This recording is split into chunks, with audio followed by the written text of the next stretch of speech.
ఇప్పుడు మమ్మల్ని చంపేస్తే పిల్లలు కూడా అన్యాయం అయిపోతారు కదా మేడం. మొత్తం అందరు చచ్చిపోతారయ్యా. నిన్ను చంపేటటువంటి వాళ్ళు నీ పిల్లల్ని కూడా చంపకుండా ఉండరు. ఇప్పటికైనా అర్థం చేసుకో రమ్య మేడం. ఇక్కడి నుంచి లేసి వెళ్ళిపోయారు. కేసులో ఉన్న హీటెడ్నెస్ ఒక్కసారి ఆలోచించుకో. ఇప్పటికైనా ఆలోచించుకో. నిజంగా పిల్లమే కావాలా పిల్లలే కావాలా? నీకు ఇక్కడ గడప దాటనీకి నీకు అక్కడ పర్మిషన్ లేదు. ఇప్పుడు రమ్య మేడం బయటికి వెళ్ళారు, పోలీసులతోనే వస్తారు ఇక్కడికి. ఎక్కడికి వెళ్ళేది లేదు. కూర్చో.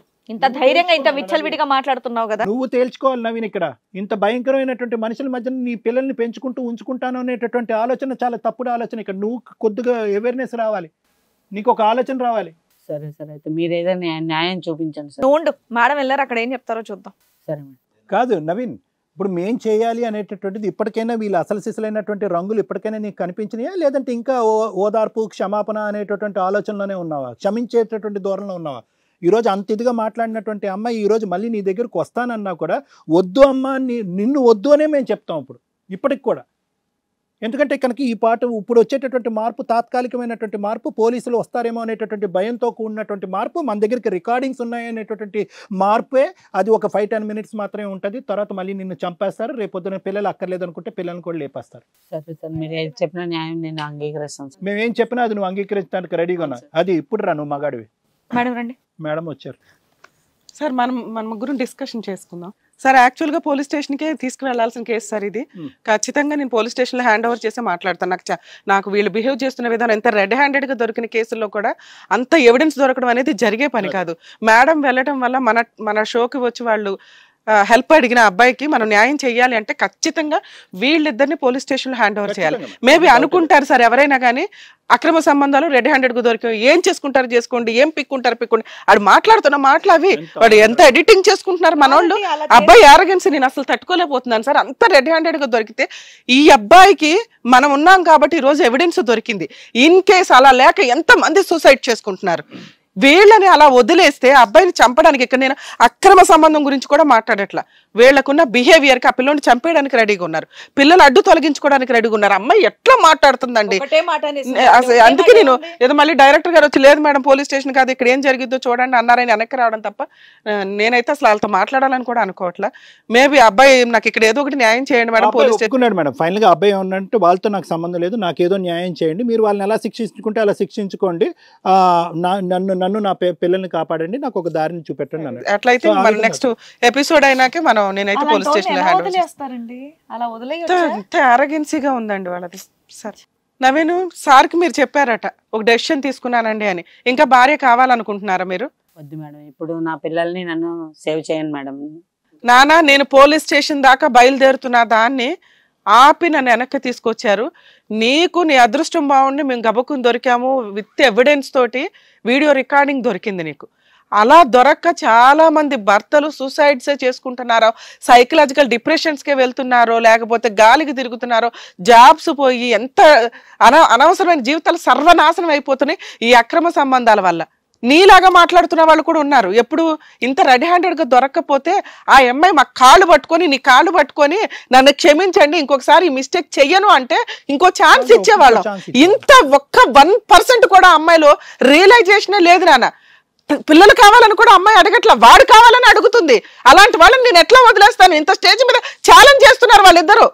రేపొద్దుట ఇలాగే వదిలేస్తే ఇంటి దగ్గరికి పంపిస్తే అమ్మాయిని మేమేదో షో ఆఫ్ ఇచ్చి నిన్ను చంపేస్తే ఎవరు బాధ్యత? మమ్మల్ని నువ్వు ఫోన్ చేసి ఏమడిగావు? మేడం నేను సూసైడ్ అటెంప్ట్ చేసుకోబోతున్నానండి అని. అవునా? అవునండి. ఇంత సూసైడ్ అటెంప్ట్ దాకా వచ్చిందంటే వాళ్ళు రెచ్చగొడతారు నిన్ను.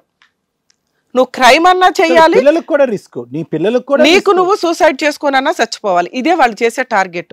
వాళ్ళ బిహేవియర్ అంత ఓపెన్ గా ఉంది. ఇప్పుడు ఇంత ఎవిడెన్స్ దొరికినా కూడా ఏం చేసుకుంటారు చేసుకోండి అన్నాక పిల్లల్ని ఆవిడకి ఇవ్వడం కుదరదు. మీ ఇద్దరు కలిసి ఉండడం అసలు జరిగే పనే కాదు. ఆ అమ్మాయి కలిసి ఉంటానన్నా కుదరదు. మీరు ఆ అమ్మాయి వద్దు అంటేనే నేను ఈ ఎపిసోడ్ నడిపిస్తా. వాళ్ళిద్దరికి ఏ పనిష్మెంట్ ఇవ్వాలో నేను చూసుకుంటాను. నువ్వు చూసుకున్నా చూసుకోకపోయినా వీళ్ళిద్దరిని ఏం చేయాలో నేను చూసుకుంటాను ఈ ఎపిసోడ్ లో. సరే మేడం, మీకు న్యాయమైన చేయండి, నాకు న్యాయం చేయించండి. సార్ మీరు మాట్లాడచ్చు మేడం. ఇది ఈ టిపికల్ సినారియోలో ఇక్కడ ఏంటంటే మనకి they made our job easy. అంటే నేను ఏం చెప్తున్నానంటే మనం చేసేటటువంటి పనిని చాలా సులభకరం చేసేసారు వీళ్ళు ఏంటంటే ఈరోజు బిగ్గరగా అరిచి ఆ సుధీర్ అనేటటువంటి వాడు నేను హీరో, నేను ఏంటి లేపస్తా హా టూట్ అని అన్నా కూడా వీళ్ళు ఏంటంటే ప్రపంచానికి అందరికీ కూడా ఇటువంటి వ్యక్తులు ఎంత భయంకరమైనటువంటి వ్యక్తిత్వాలు అనేటటువంటి ప్రపంచానికి తేలికపోయింది. దాంతోపాటు నవీన్కి ఈరోజు మనం జీవితం పోసిన వాళ్ళం అయ్యాం. నవీన్ ఇంతకాలం ఏమనుకుంటున్నాడు, ఎక్కడో ఆ చిన్నపాట ఆశ ఉంది.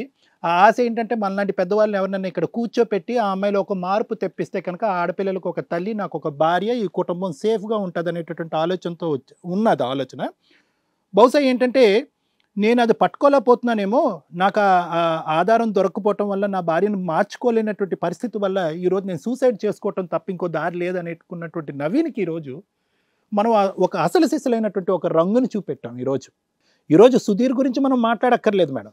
సుధీర్ అనేటటువంటి వ్యక్తి అలాగే ఉంటాడు, అలాగే మాట్లాడతాడు, అలాగే వ్యవహరిస్తాడు, అలాగే చచ్చిపోతాడు. ఇక్కడ ప్రధానంగా మాట్లాడుకోవాల్సింది ఏంటంటే కనుక సుధీర్ పక్కన ఉన్నటువంటి రాధ అతన్ని అలా మాట్లాడటానికి, అలా తయారు చేయటానికి, అలాగా ఆ విధంగా ఒక శాడిస్టిక్గా ప్రవర్తించడానికి ఈరోజు రాధ పోసినటువంటి ధైర్యాన్ని ఈరోజు ప్రధానంగా మనం మాట్లాడుకోవాలి. నిజంగా ఇది చాలా మంచి వేదిక. ఈరోజు ఈ వేదిక ఏంటంటే కనుక నాటకీయంగా, ఇందాక నేను అన్నాను మమకారంతో వస్తుందేమో, తల్లి ప్రేమతో వస్తుందేమో అని చెప్పి మనం వేసినటువంటిది ఏదైతే ఉందో దానికి ఆ అమ్మాయి లొంగిపోయి ఉంటే కనుక బహుశా మనకి ఈరోజు ఈ సమస్య ఇంకా చాలా క్లిష్టకరమైనది. ఇదేంటి ఇప్పుడు పిల్లల గురించి వస్తానంటుంది, 2-3 సంవత్సరాల పాటు ఒక మగాడితో విచ్చలవిడిగా తిరిగినటువంటి ఒక ఆడది ఈరోజు పిల్లలు అనేటటువంటి అంశాన్ని చూసేటప్పటికి వెనలా కరిగిపోయి వస్తానంటుంది.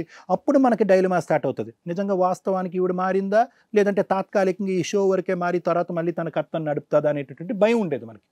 ఈ అమ్మాయి ఏం చేసిందంటే, నాకు పిల్లలు అక్కర్లేదు సుధీర్, నువ్వు పోరా బాబు, నువ్వు ఉండక్కర్లేదు, వెళ్ళిపోతాను అంటున్నావు కదా, నీ దారి నువ్వు పో, ఆ అమ్మాయి ఇక్కడే ఉంటుంది, ఆ అమ్మాయికి నవీన్కి మధ్యన ఉన్న లెక్క మేము తేర్చాలి, ఇది ఒక కుటుంబ వ్యవహారం, నీలాంటి గేదెలు ఆవులు ఇలా వస్తూ ఉంటాయి పోతూ ఉంటాయి, నువ్వు పోరా బాబు అన్నా కూడా అతను రా అనగానే రాధ మళ్ళీ వెళ్ళిపోయింది. అంటే అప్పటి వరకు ఏంటి, నేనేదో ఒకటి మాట్లాడుతున్నాను, అమ్మ తల్లి ప్రేమ, అమ్మ ఇద్దరు ఆడపిల్లలమ్మ, నువ్వు అతను పక్కన ఉన్నప్పుడు నీ పిల్లలు గుర్తు రాలేదమ్మా అనేటప్పటికి కొద్దిగా మార్పు అనేటటువంటి కనిపించేటప్పటికి వెనకతల నుంచి మన సుధీర్ యొక్క చేయి ఇలా వెళ్ళిందనమాట. వెళ్ళి ఆ అమ్మాయిని ఇలా దువ్వటం మొదలుపెట్టింది. అంతే మళ్ళీ లేదండి మీ ఇద్దరం కలిసి ఉంటామండి, ఉంటే కనుక అతనితో ఉంటాను, కావాలంటే కనుక అతను వచ్చి మా ఇంట్లో పనోడు కింద ఉండమంటే ఉండండి, అతను ఒక గదిలో పడి ఉంటాడు, మేమందరం ఒక చాటు ఉంటారు, పిల్లలు ఎలా సస్తే అలా చస్తారు అనేటటువంటి ఆ క్రూరమైనటువంటి ఒక మూర్ఖత్వంతో కూడినటువంటి ఒక క్రూరమైనటువంటి ఒక తల్లి, ఒక క్రూరమైనటువంటి ఆడదాని యొక్క కలరు మళ్ళీ ఇక్కడ బట్టబయలైపోయింది. సో ఇక్కడ ఏంటంటే మీరిద్దరూ ఇలాగ ప్రవర్తించినందుకు, ఇలా ప్రవర్తించి ఈ భయంకరమైనటువంటి రూపాల్ని మాకు చూపెట్టినందుకు, కొద్దిగా ఒక్క సెకండ్లో మీ రూపాల్ని ప్రపంచంలో కనిపించకుండా ఆపేసినందుకు మేము మీకు థ్యాంక్స్ చెప్పాలి. ఎందుకంటే కనుక మీ గోటి లాంటి వాళ్ళు, మీలాంటి వ్యక్తిత్వాలు సమాజానికి ఒక ఎగ్జాంపుల్ నెంబర్ 1.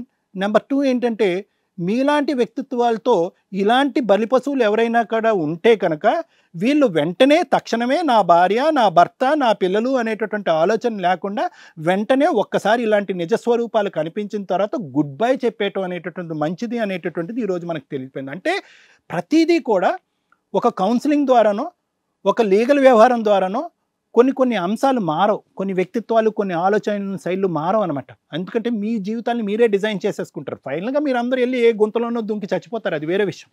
ఎందుకంటే ఫైనల్లీ ఏంటంటే అతను ఏంటంటే ఏదో ఒక వ్యవహారం మీద నీ మీద ఒక భయంకరమైన కోపం వస్తుంది, ఏ కత్తితోనో ఏదో కర్రతో కొట్టి నేను చంపేస్తాడు, లేదంటే 2 కాళ్ళు అవిటి దాన్ని చేసేస్తాడు. అప్పుడు నీకు తెలుస్తుంది అనమాట భర్త ఏంటి, కుటుంబం ఏంటి, పిల్లలని తెలుస్తుంది. చూడు, ఆ మంచం మీద పడి నా పక్కనంటూ నిజాయితీగా నాకు సేవ చేసేటటువంటి ఒకడు కావాలి అని అప్పుడు వస్తుంది కదా, అప్పుడు నీకు నవీన్ గుర్తు వస్తాడు. ఇప్పుడు గుర్తురాడు నీకు. అటువంటి రోజు ఖచ్చితంగా వస్తుంది. నేను ఈ 50th ఎపిసోడ్లో అది కూడా నీకు చెప్తున్నాను. ఆ రోజు గురించి నువ్వు తొందరలోనే వెయిట్ చేస్తావు, వెయిట్ చేయాలి కూడా నువ్వు రాదు.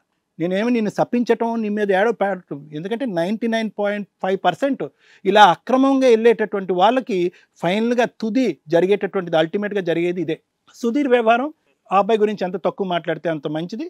ఎందుకంటే ఇవన్నీ కూడా ఏఎస్పీడీస్, యాంటీ సోషల్ సాఫ్ట్వేర్ లేదు, హార్డ్వేర్ లేదు. అతను ఏం చేస్తున్నాడు అనేది మన వాళ్ళు కూడా కనుక్కున్నారు. మళ్ళీ సాఫ్ట్వేర్ అనేటటువంటి మాట ఉపయోగించి వాళ్ళని ఎందుకు తక్కువ చేసి, వాళ్ళని ఎందుకు అవమానం చేసి చూపెట్టడం, కానీ నువ్వేం చేస్తున్నావు అనేది మేము కనుక్కున్నాము, నువ్వేమీ లేదు, ఆడవాళ్ళని పటాయించటము, వాళ్ళతో వాడుకోవటం, వదిలేయటం, తర్వాత ఇంకో చోటకి వెళ్ళటం, నీకు ఒక స్థిరమైనటువంటి ఉద్యోగం లేదు, ఒక ఆలోచన లేదు, ఒక ప్రక్రియ లేదు, ఒక పద్ధతి లేదు, ఒక వ్యవహారం లేదు. నువ్వేంటంటే తెగినటువంటి గాలిపటం. నీలాంటి వాళ్ళు ఏంటంటే ఆ తెగినటువంటి గాలిపటం అటు ఇటు ఎగిరి ఏదో చెట్టుకు ముడిపడుతుంది కదా, అలా చెట్టుకు ముడిపడినటువంటి అమ్మాయిలో రాధ ఒకటి. ఇప్పుడు రాధ పిచ్చిది కాబట్టి నీ వెనకతలు వస్తుంది, రేపొద్దున రాధ తెగిపోయిన తర్వాత ఇంకో అమ్మాయి ఎవరొకరు నీ వెనకతలు క్యూ కట్టడం అనేది మామూలే. నేను ఏంటంటే మేడం ఇక్కడ ఇక్కడ ప్రధానంగా వీళ్ళిద్దరినీ చూడాలి. సుధీర్ని తీసేసేయండి. అంటే ఏదైనా కుటుంబాన్ని కాపాడేసుకోవాలి, ఆ పిల్లలకు ఒక తల్లి కావాలనేటటువంటి నవీన్ లాంటి ఈ సైకాలజీ అనేటటువంటి దానికి ఎక్కడో చోట ఒక హద్దు అనేటటువంటిది ఉంటుంది. అందు గురించి అందరూ ఇప్పుడు ఏంటంటే వాళ్ళిద్దరితో మాట్లాడలేక ఫైనల్గా నవీన్ వైపు తిరిగి మీరిద్దరూ వెళ్ళిపోయిన తర్వాత కూడా నవీన్కి మనం కౌన్సిలింగ్ చేసి, నవీన్ నువ్వు నిర్ణయం తీసుకోవాలి, ఇలాంటి వ్యక్తులు మారరు, వాళ్ళు ఫైనల్గా వెళ్ళేది పోలీస్ స్టేషన్కి, నవీన్కి కౌన్సిలింగ్ చేయాలి. రాధ లాంటి వాళ్ళకి ఎంత స్థాయిలో అన్నా మనం కౌన్సిలింగ్ చేయాలి మేడం. అంటే ఎందుకంటే కనుక ఆ అమ్మాయి ఏంటంటే ఒక హిప్నటిస్టిక్, ఒక భయంకరమైనటువంటి ఆలోచనలోకి వెళ్ళిపోయింది. ఎందుకంటే పిల్లలు పుట్టకముందు ఈ అమ్మాయి కూడా కరెక్టే, శుభ్రంగా కాపురం చేసింది, భర్తతో పాటు ఉంది, 2 పిల్లలు కన్నా తర్వాత ఏదో ఒక మత్తు అనేటటువంటి అంశంతో ఆ సుధీర్ అనేటటువంటి వాళ్ళలో చిక్కుకుంది. ఇప్పుడు వాళ్ళలో చిక్కుకున్నాను, నేను తప్పు చేస్తున్నాను అనేటటువంటి అంశం ఒక 6 నెలల తర్వాత, సంవత్సరం తర్వాత తెలుసుకుని బయటకు వస్తే కనుక పర్లేదు. కానీ తన అనాలోచితం అనేటటువంటిది అలా కంటిన్యూ అయింది కాబట్టి తను అలా ప్రోగ్రెస్ అయిపోయింది. ఇప్పటికి కూడా తెలుసుకోవట్లేదు. అట్లీస్ట్ ఇక్కడికి వచ్చాక తెలుసుకుని ఉంటే కనుక ఒక రియాలిటీ వస్తే అది వేరే విషయం. సో నేను ఫైనల్గా చెప్పేది ఏంటంటే, ఇక్కడ నవీన్ మిమ్మల్ని ఇద్దరిని వద్దనుకుంటున్నాడు, మీ సావు ఏదో మిమ్మల్ని సావమంటున్నాడు, మీ కేసు శిక్ష పడిన వాళ్ళు అతను ఏ కేసులు పెట్టాలి, మీ మీద ఎటువంటి కేసులు పెట్టాలి అనేటటువంటిది మేడం ఆల్రెడీ చెప్పారు, ఇంకా చెప్తారు కూడా.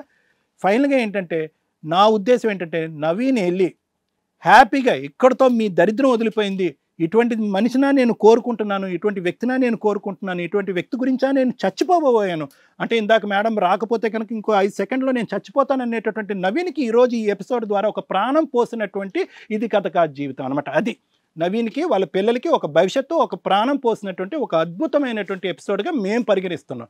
అన్ని ఎపిసోడ్లో భార్య పిల్లల్ని కలిపేసి హ్యాపీగా పంపించేటటువంటి ఎపిసోడ్ కాకుండా, నాకు ప్రాణభిక్ష ఇవ్వండి లేదంటే నేను చచ్చిపోతాను మీరు రాకపోతాను అనేటటువంటి నవీన్కి ఈరోజు మేడం ధైర్యం చేసుకుని మాదాపూర్ వరకు వెళ్ళి అక్కడ మీ సన్నివేశాన్ని చూసి మిమ్మల్ని ఈడ్చుకొచ్చి ఇక్కడ కూర్చోపెట్టి, ఒరే నవీన్ ఇదిరా వీళ్ళు అసలు రంగు, ఇప్పటికైనా వాళ్ళని వదిలేరా బాబు అని చెప్పడం ద్వారా ఈరోజు నవీన్కి ప్రాణం పోయటం ద్వారా ఈ కథ సుఖాంతమైంది.